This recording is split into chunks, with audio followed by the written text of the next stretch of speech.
अनुशासन तोड़ने का दंड सबके लिए बराबर होता है, फिर वो चाहे कोई सैनिक हो या हमारा पुत्र। हम तुम्हें सेना से निष्कासित करते हैं।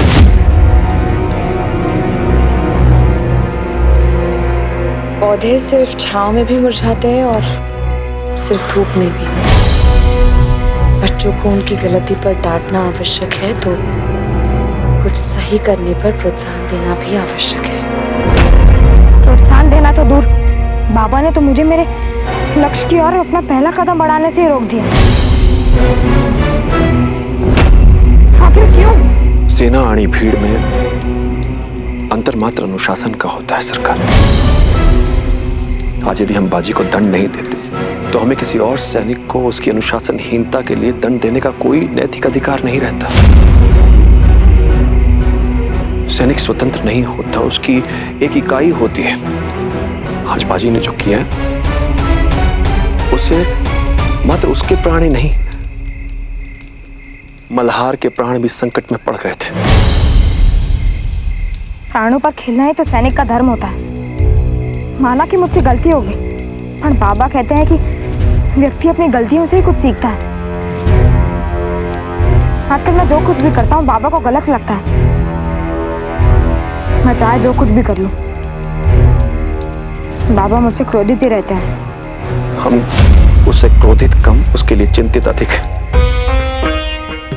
आणि आप भूल कर रही हैं कि बाजी हवा है, आणि हम उसे सही दिशा में मोड़ने वाली चट्टान। हवा को मोड़िए पर उसके वेग को तोड़िए मत। हो, बाजी वीर बालक है, पर है तो बालक ही ना। कहीं आपकी वाणी की कठोरता को आपके हृदय की कठोरता ना समझ बैठे। बाजी क्या समझता है क्या नहीं, उससे अधिक आवश्यक यह है कि उसके लिए क्या उचित है और क्या अनुचित। इसलिए हमने ये निर्णय लिया है सरकार, कल के युद्ध में बाजी भाग नहीं लेगा।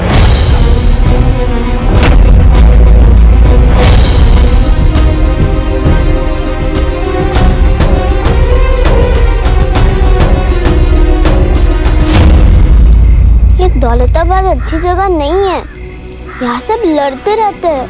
बाबा और भाऊ भी, और बाबा और आई भी। भाऊ, अब आपको किस बात की शिकायत है? आपको लगता है कि बाबा आपसे प्रेम नहीं करते? अरे बाबा तो जब मूर्छित थे तभी भी वो बस आप ही का नाम ले रहे थे, और आई तो आपके पास आने के लिए हमें सासवड़ में छोड़ने को भी तैयार थी।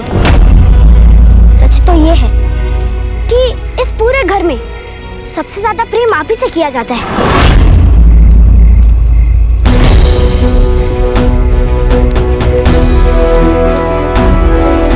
लो, अब दोनों भाइयों में भी लड़ाई हो गई।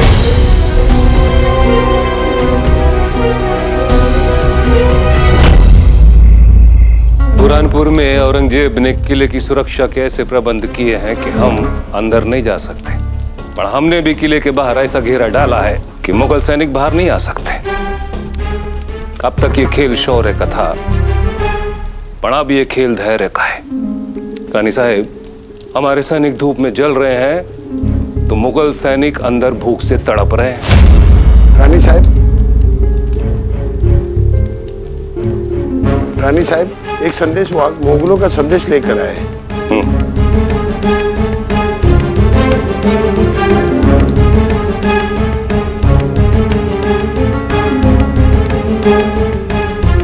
मोहतरमा तारा रानी साहिब की खिदमत में बादशाह औरंगजेब का सलाम पहुंचे। फैसला करने के दो तरीके हैं, पहला जंग, दूसरा जिरह। जंग तो बहुत वक्त ले रही है रानी साहिब, तो जिरह करें। सियासत ने जंग पैदा की थी, अब सियासत ही इस जंग को खत्म करेगी।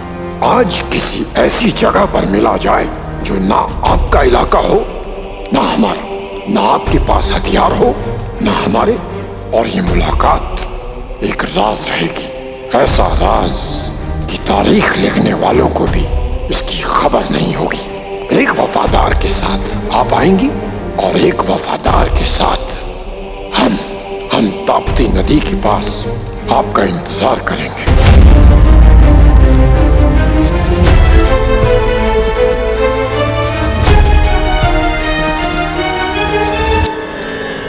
बादशाह सलामत, अगर हम ये जंग जीते नहीं है तो हारे भी नहीं है। एक मामूली सी मराठी औरत के सामने हम अपने घुटने नहीं टेक सकते। सियासत और जंग में एक फर्क है। जंग में दुश्मन को हराया जाता है और सियासत में जीता जाता है। लोग तलवार से भी काटते हैं और जबान से भी। फर्क सिर्फ इतना है कि जबान से कटने वाले को ये भनक ही नहीं लग पाती कि कब उसका सर धड़ से अलग कर दिया गया।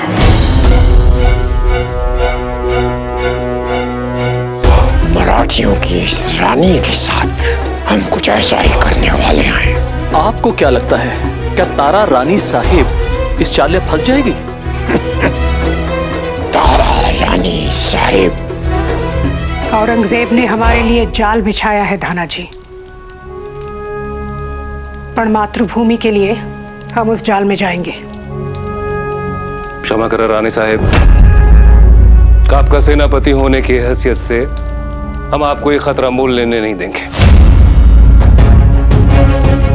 रानी साहिब, अगर आपको कुछ हो गया तो बुरहानपुर तो हाथ से जाएगा ही, पूरा मराठा साम्राज्य ध्वस्त हो जाएगा। और अगर औरंगजेब को कुछ हो गया तो पूरा मुगल साम्राज्य ध्वस्त हो जाएगा।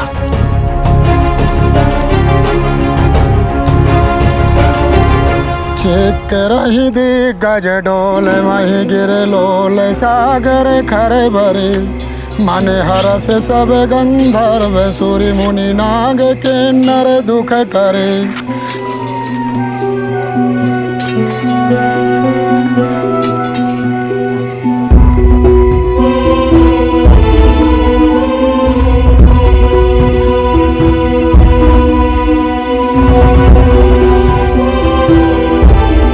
चेक रही दिग्गज डोल मही गिर लोल सागर खरे भरे माने हरस सब गंधर्व सुर मुनि नाग किन्नर दुख टरे।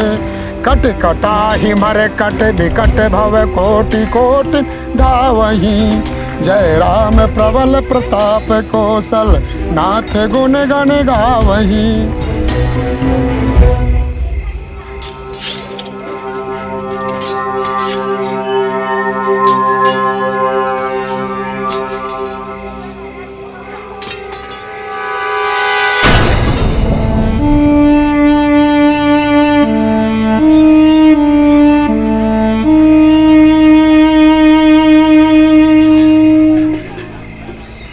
बाजी,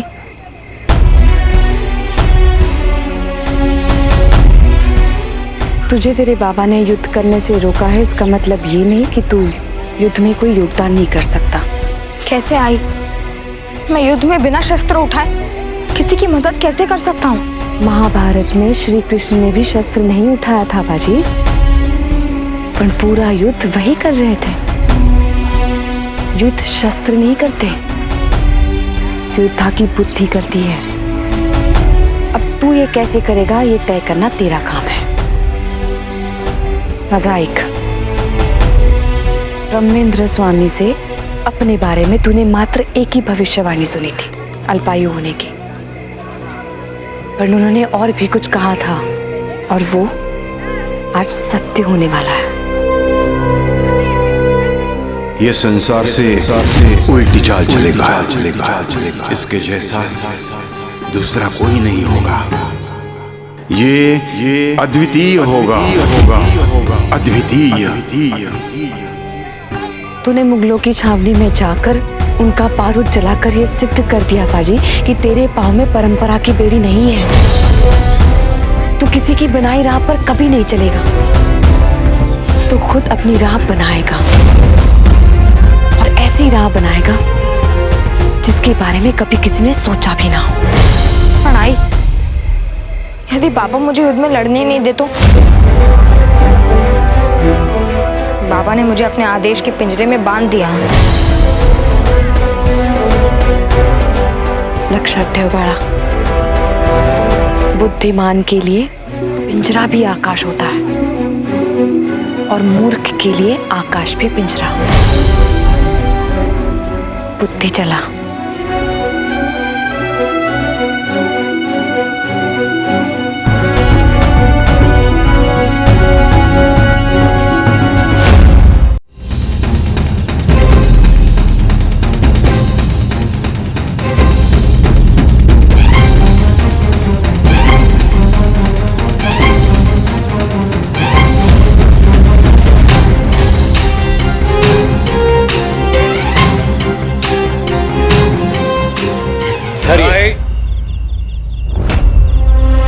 रानी साहब को कोई हाथ नहीं लगा सकता और हमें भी बादशाह सलामत की हिफाजत करने से कोई नहीं रोक सकता है। जिनकी आंखों में धोखा होता है उन्हें संसार में हर कोई धोखेबाज नजर आता है।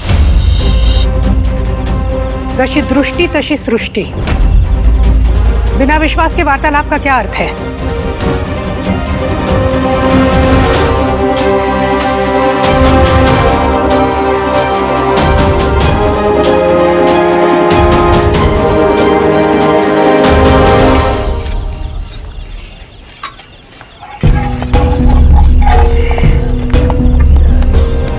ये गोफन, बर्ची, चक्रा उस सेना का मार्ग केवल कुछ ही समय तक रोक सकते हैं, किंतु यदि एक बार हम उनके बीच प्रवेश कर गए, उसके बाद जब तक खास नासर को पकड़ नहीं लेते, इतने सारे मुगल को केवल अपने तलवार के बल पर रोकना असंभव सी बात है। और बालाजी का खाब अभी तक खड़ा है, वो त्रिशूल व्यू का मध्यशूल कब तक संभाल पाएंगे? इसलिए हमें कुछ और करना होगा। हमें कुछ ऐसा करना होगा जो बाबा ने आज तक अपने सपने में भी ना सोचा। हम क्या करेंगे बाजी? हम केवल 40 हैं और वो 4000। जिस सेना के केवल चलने मात्र से भूकंप आ गया, ऐसी सेना तो केवल तभी रुक सकती है जब या तो आसमान से बिजली गिर जाए या धरती का सीना फट जाए।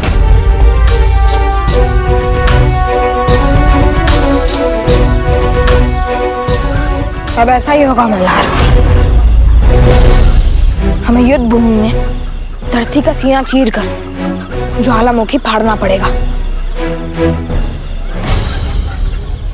तुम क्या सोच रहे हो बाजी? पति पति बेग बुलाए आए, जूथ जूत नाना बरन अतुल बल, भानर बाल बरूद। सुंदर कांड की इस चौपाई का अर्थ है कि विकट और विकराल वानरों से बनी श्री राम जी की सेना जब आगे बढ़ी तो पर्वत कांपने लगे, सागर थरथरा उठे और वो वानर उत्साहपूर्वक जय श्री राम का उद्घोष करते हुए आगे बढ़ते रहे। पर इस योजना को अंतिम समय में इसे अंजाम नहीं दिया जा सका और फिर तेरे पिता ने कुछ सोच समझ कर ही त्रिशूल व्यू की रचना की। हमें पूरी दृढ़ता के साथ उनके पीछे चलना चाहिए। तुम दृढ़ता के साथ पीछे चलो और मैं दृढ़ता के साथ आगे चलूंगा, क्योंकि मैं जानता हूं कि युद्ध को जीतने के लिए हमें ये प्रयास करना होगा। किंतु बाजी, तुम्हारी ये योजना विफल होने की संभावनाएं बहुत अधिक है। पर इसके सफल होने की संभावनाएं भी तो हैं। और सोचो, हम सफल हो गए तो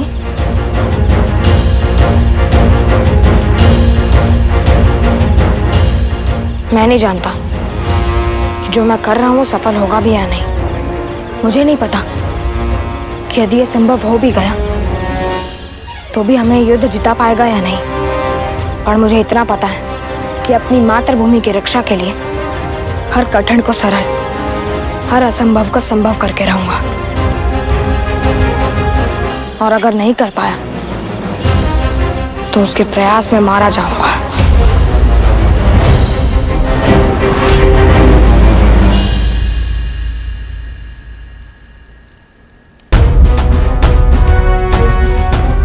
हिंदुस्तान का बैच बादशाह, मराठी तख्त पर बैठने वाली तारा रानी साहेब का इस्तकबाल करता है। मराठी तख्त पर हम नहीं, हमारे पुत्र शिवाराजे बैठे हैं।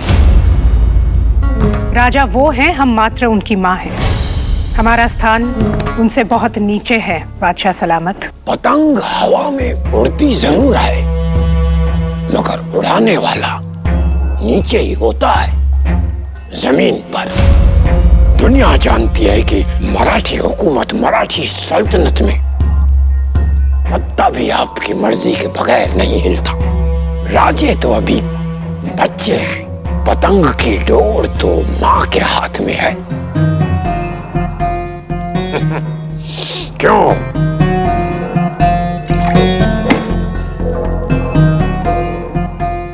शरबत? क्षमा कीजिए, हमारा आज उपवास है। उपवास? उपवास?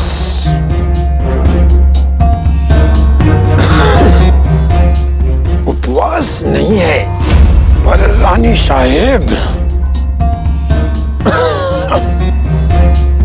विश्वास भी तो नहीं है।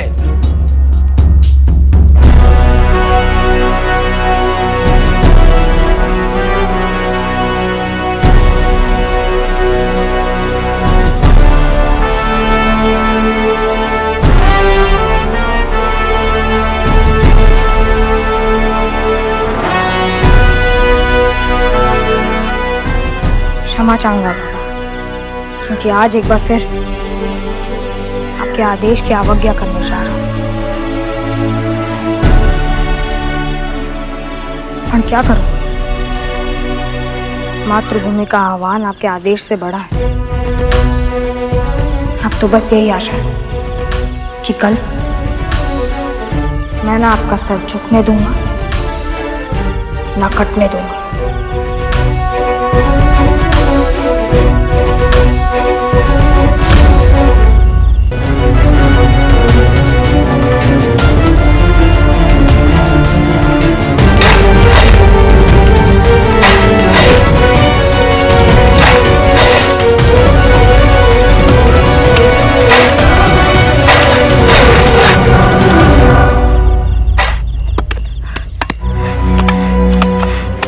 हमें अलग अलग बटकर आसपास के सभी गांव में जाना होगा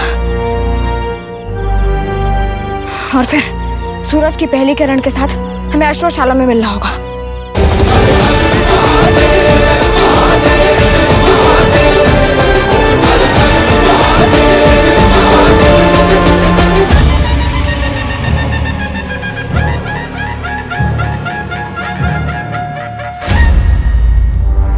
हमने यकीन कर लिया है, आप भी कर लीजिए। हम यहाँ यकीन करने नहीं, संधि करने आए हैं। और जब तक संधि हो नहीं जाती तब तक आप हमारे शत्रु हैं। हम प्यास से भले ही क्यों न मर जाएं, पर हम शत्रु के हाथ से पानी नहीं पिएंगे। ये जिद्दी मराठी। आप दुश्मन हैं, फिर भी हम आपकी इज्जत करते हैं, क्योंकि एक औरत होने के बावजूद आपने हिंदुस्तान के बादशाह को टक्कर दिया है, जबकि जंग के मैदान में उतरना औरतों का काम नहीं। इज्जत तो हम भी आपकी बहुत करते हैं बादशाह सलामत। इस उम्र में भी आप अच्छी टक्कर दे रहे हैं हमें, वरना जंग के मैदान में बुजुर्गों का भी क्या काम है। वाकई आपकी तलवार की ताकत आपकी जुबान से छलकती है, और आपके इरादे आपकी आंखों से। इरादा तो आपको कैद करने का है रानी साहिब। इस इरादे से यहाँ का बच्चा बच्चा वाकिफ है। फिर भी आप हमारे बुने हुए जाल में फंसने के लिए चली आई। अगर आपने हमें धोखा दिया तो हम आपके प्राण लिए बिना यहाँ से नहीं जाएंगे। आपके नजरिए से हम आपकी जाल में फंस गए हैं। और हमारे नजरिए से आप हमारे जाल में फंसे हुए हैं। आप ये मत भूलिए कि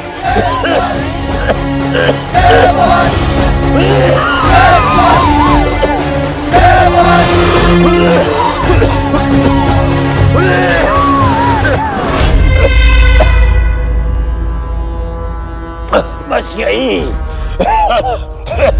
यही वजह है कि हमने आपको इस समझौते के लिए बुलाया है।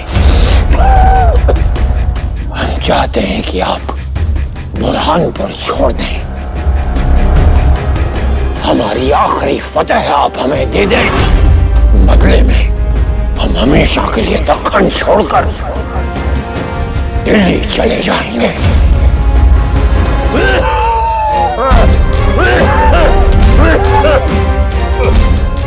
नहीं, किसी को बुलाने की जरूरत नहीं। हम नहीं चाहते कि किसी को भी हमारी तबीयत और इस हालत के बारे में पता चले। और अगर हमने आपकी बात नहीं मानी तो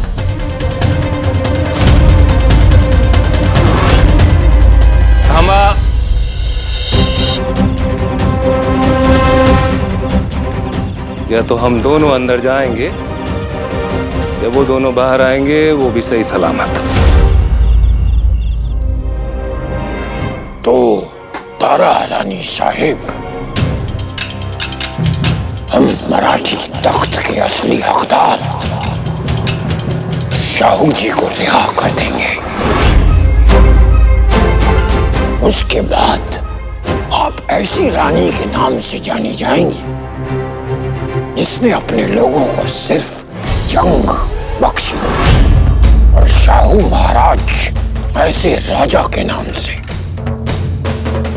जिन्होंने अपने लोगों को सुकून और अमन बख्शा। आप ही तय कर लीजिए कि आपके जांबाज मराठी सरदार अमन और जंग में से क्या चाहेंगे, किसे चुनेंगे। सोचकर बताइए।